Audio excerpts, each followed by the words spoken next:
Ulan na po natin ang panahon ng Kwaresma, noong Miyerkules ng Abo, at nung pinahiran tayo ng abo sa noo, narinig natin na sinabihan tayo ng pare o ng Eucharistic Minister na magbago ka at sa mabuting balita'y sumampalataya.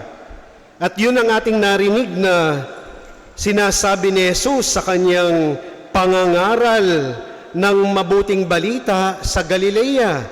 Sabi niya, pagsisihan ninyo't talikdan ang inyong mga kasalanan at maniwala kayo sa mabuting balitang ito. So sa makatwid yung sinasabi ng pari nung Ash Wednesday, tsaka nung Eucharistic Minister, hindi lang inimbento ng simbahan, kundi nasa Bible. At si Jesus mismo ang nagsalita noon. Kaya nga ang paanyaya ng panahon ng Kwaresma ay madali namang tandaan for 40 days, no? Mula nung Ash Wednesday hanggang sa Holy Thursday, bago yung Paschal Triduum, na madali ding tandaan, PDR, no? So itong 40 days, preparation for PDR. Ano yung PDR? Passion, Death, Resurrection. Ano ang ating preparation? AFP. O kaya pwedeng pagbali-baligtaran yon. Pero mas madali kapag AFP kasi alam na natin yung AFP eh. Ano yon? Almsgiving, fasting, prayer, paglilimos, pag-aayuno, at pananalangin, no? Kagaya ng ginawa ni Jesus for 40 days in the desert.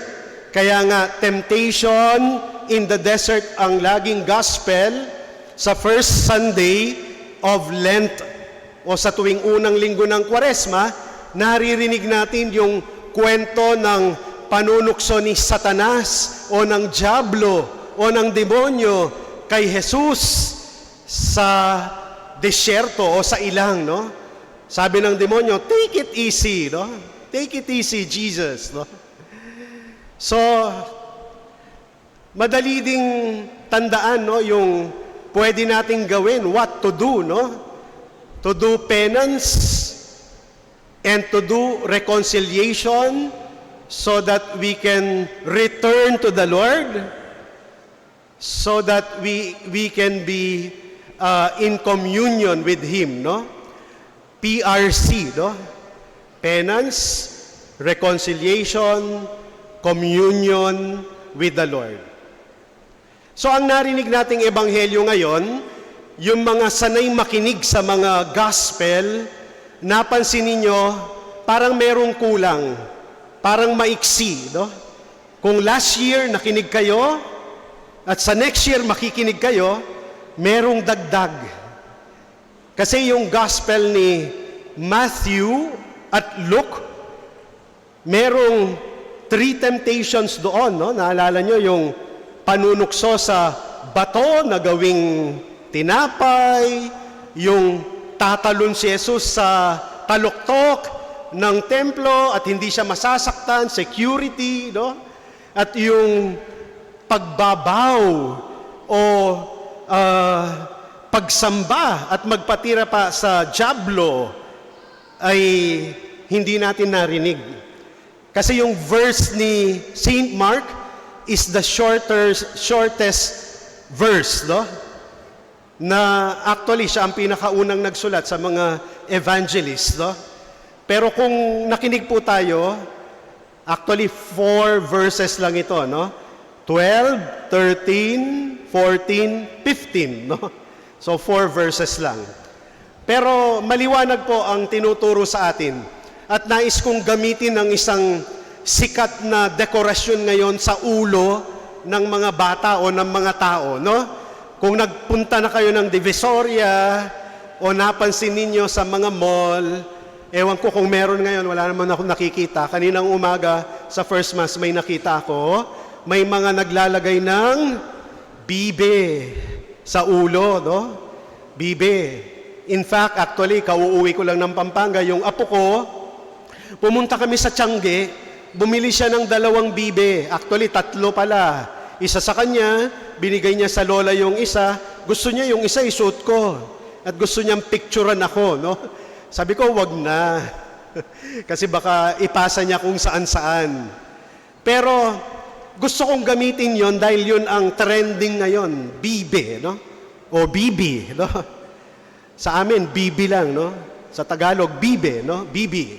Bakit? Kasi, tandaan ninyo, ang dyablo, si Satanas, actually may 3 bibi yan na ginagawa sa atin kapag tayo ay tinutukso. At ano ang 3 bibi ni Satanas o ng dyablo kapag tayo ay tinutukso? Ano ang unang gagawin ng dyablo? Unang bibi? Bibilugin niya ang ulo mo. Yan, no? Sasabihin niya, hindi, okay lang yan. Masarap yan. Magaling ka pag nagawa mo yan. Malakas ang loob mo pag nagawa mo yan. Hindi ka mahuhuli.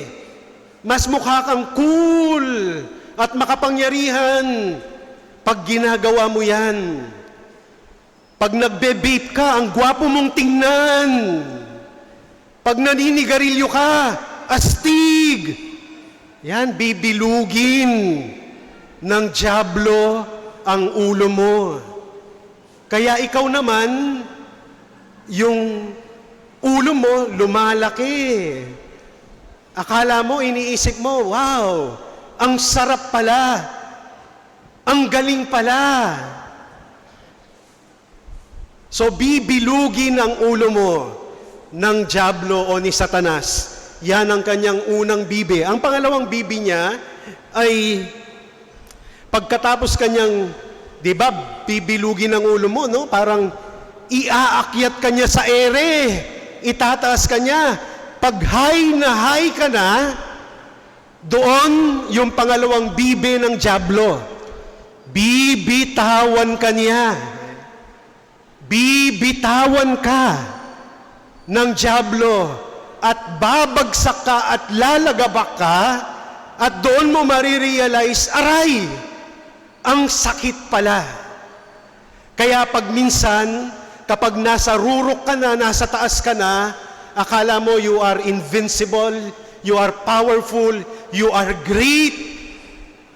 Kapag nagawa mo na ang mga gusto mong gawin, akala mo, naabot mo na ang rurok ng kaligayahan sa buhay, pero kapag binitawan ka na ng dyablo, doon mo marirealize, it's all fake. It's all lies.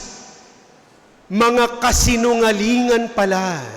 At hahayaan ng dyablo na bumagsak ka ng malakas at lumagapak ka so that ang sisisihin mo ang Diyos.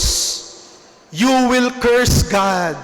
You will turn away from God because of the pain.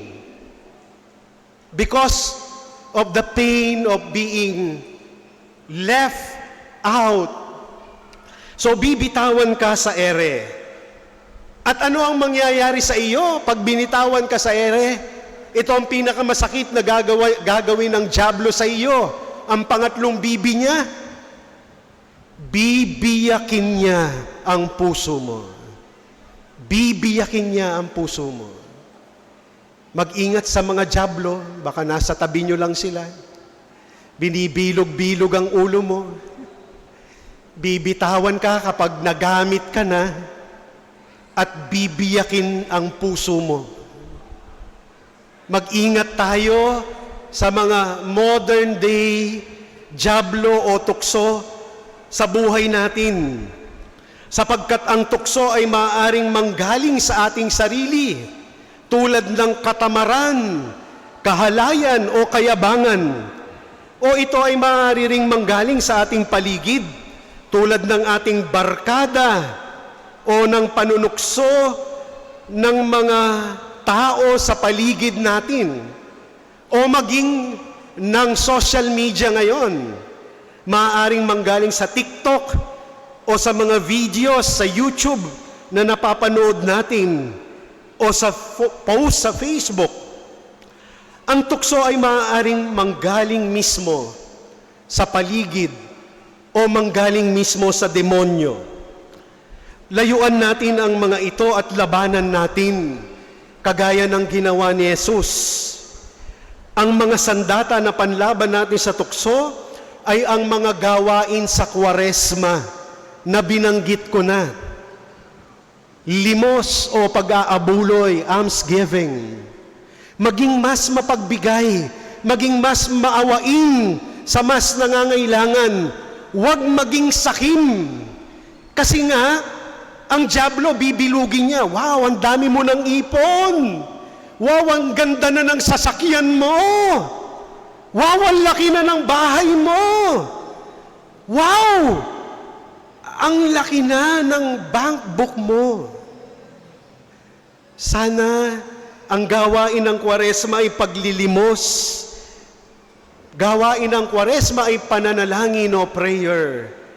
Sana mas lalo tayong maging masigasig sa pananalangin.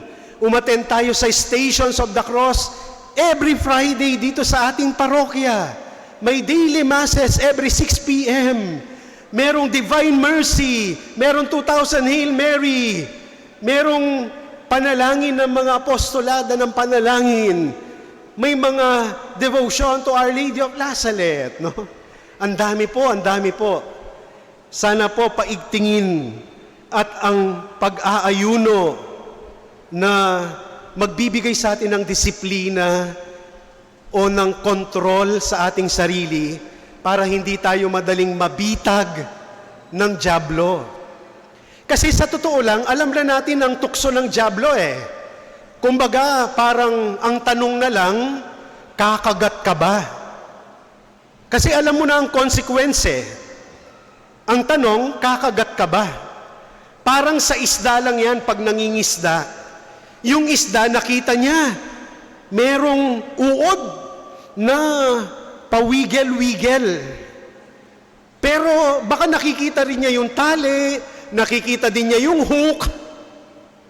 Pero yung isda, kakagatin pa rin niya hanggang sa mabitag siya at maihaw o mapaksiw siya. At saka yung manok, halimbawa, kapag binigyan mo ng palay, lumalapit na nga yung palay eh. Sabi ng manok, kung ikaw yung manok, tutukain mo ba yung palay? Kasi, baka kapag tinuka mo yung palay, huhuliin at dadakmain ka pala para itinola. Patay kang manok ka.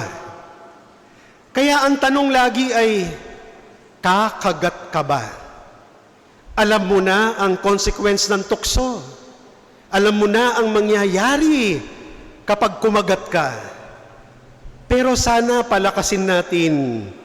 Kaya nga ang Kwaresma ay panahon para disiplinahin natin ang ating mga sarili sa ating pagpepenitensya. Hindi yung penitensya na sinasaktan natin yung sarili natin, kundi yung penitensya na makipag-ugnayan tayo sa Diyos sa pamamagitan ng ating pagdarasal at sa ating pagkakawang gawa. Tulad ni Jesus, mapagtatagumpayan natin ang tukso sa ating buhay. At ano ang ibibigay ni Jesus? Meron din siyang 3 bibe. Kung si Satanas o ang dyablo ay may 3 bibe, si Jesus meron ding 3 bibe. Ano ang 3 bibe ni Jesus? Una, bibendisyonan niya ang buhay mo. Pangalawa, bibigyan ka niya ng pag-asa. At pangatlo, kung si Satanas o si Diablo, bibitawan ka niya, si Jesus, bibit-bitin ka niya, paakyat sa langit. Tanggapin natin ang 3 bibe ni Jesus, itakwil natin ang 3 bibe ng dyablo o ni Satanas. Amen.